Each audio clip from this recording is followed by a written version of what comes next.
নমস্কার বন্ধুরা, আমার ঘরকন্যা চ্যানেলে আপনাদের আরো একবার স্বাগত। আজকে বানিয়ে নেব পাঁশকুড়ার চপ। এর জন্য নিয়ে নিয়েছি গোটা জিরে, গোটা ধনে, দারচিনি, লং, এলাচ। এই সমস্ত গোটা মশলাগুলো দিয়ে আমি একটা ভাজা মশলা বানিয়ে নেব। এর জন্য কড়াইয়ের মধ্যে 5 থেকে 10 মিনিটের মতো হালকা আঁচে এই মশলাগুলোকে ফ্রাই করে নেব।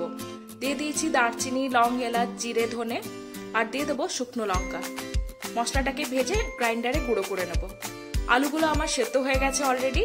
এরপর মশলা বানানোর জন্য কড়াইয়ের মধ্যে তেল গরম করে দিয়ে দিলাম কুচনো পেঁয়াজ। এরপরে গ্রেট করা রসুনটা আমি দিয়ে দিচ্ছি 1 চা চামচ। দিয়ে দেবো আদা আর কাঁচা লঙ্কা বাটা।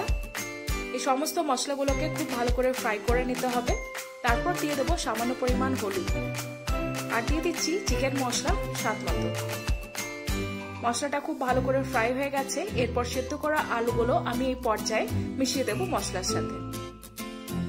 দিয়ে দেবো পরিমাণ মতো লবণ আর যে ভাজা মশলাটা তৈরি করে রেখেছিলাম সেটা আমি দিয়ে দিচ্ছি।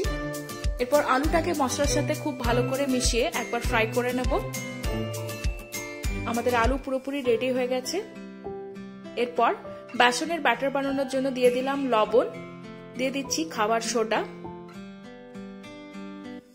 আর সামান্য পরিমাণ জল দিয়ে খুব ভালো করে হাত দিয়ে বেসনটাকে মেখে নিতে হবে।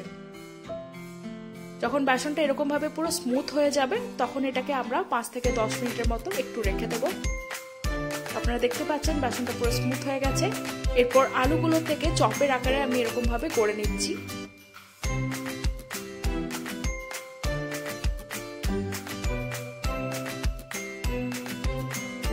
এরপর প্রত্যেকটা চপকে আমি বেসনের ব্যাটারের মধ্যে ভালো করে বেসনটাকে লাগিয়ে আমি এরপর এটাকে ফ্রাই করে নেব গরম তেলের মধ্যে। গোল্ডেন ব্রাউন হয়ে গেলে চপগুলোকে আমরা তেল থেকে তুলে নেব। এইটার টেস্ট দারুণ সুন্দর হয়েছে। আপনারাও বাড়িতে বানিয়ে ফেলুন আর কেমন লাগলো আমাদের জানাবেন এই পাঁশকুড়া চপের রেসিপি। ধন্যবাদ সবাইকে।